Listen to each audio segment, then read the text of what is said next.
my great pleasure to introduce Spencer and his book to you.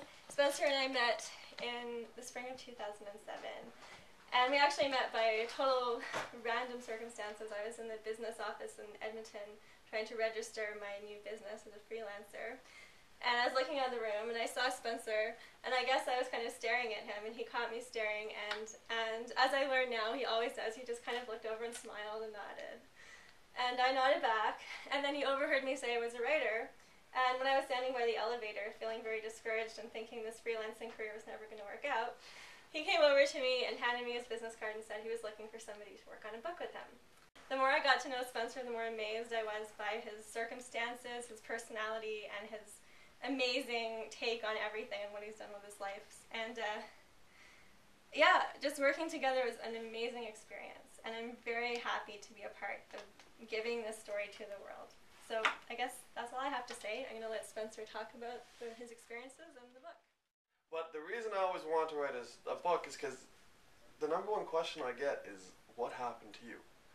And it happens every day. I have to answer that question all the time to little children, and they're so funny, the little children. And they're giving me all the stuff that's not in the book, by the way. Little children. The other day I was just picked my daughter up, she's in grade 2 now, and picked her up from school, and one of her classmates was, "Is that your dad?" She's like, "Yeah," and he's like so excited to see me, this little kid, and he's like, "Was he in a volcano?" And I tend not to lie to children. I like to tell the truth, but this time I did, like, yeah, I was in a volcano. I'm a volcano explorer. I just thought that was cool. But it happens all the time, and you don't need to verbally ask what happened to you. That's exactly what I got with Naomi when she was looking at me. It's like, what happened to that guy when she's staring at me? It's what people want to know. So, the whole reason I wrote a book is so now I can say, instead of telling them, well, I was in a fire, as a chemical fire at work, and doing it over and over for the rest of my life, now I just have to say, buy the book. But it is the book, and I really got to say, I am so pleased with this.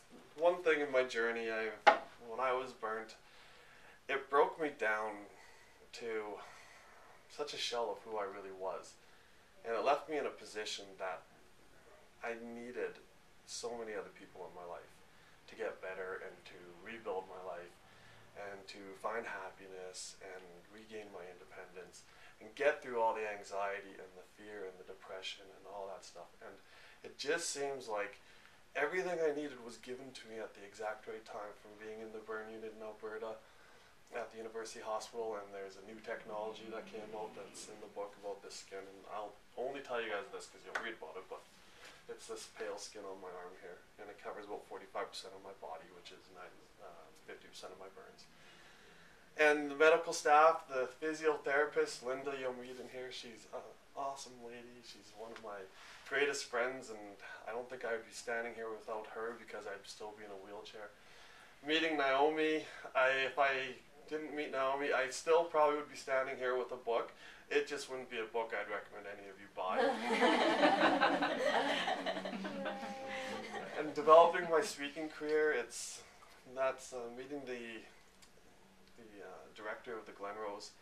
She and another lady called me in to help me out right at the very beginning before I had any engagements, and work through all these little bugs. It just seems that the world was so giving for a guy who was so needing at that time. And that's the whole reason the book exists. To say this is what happened to me. I was severely burnt.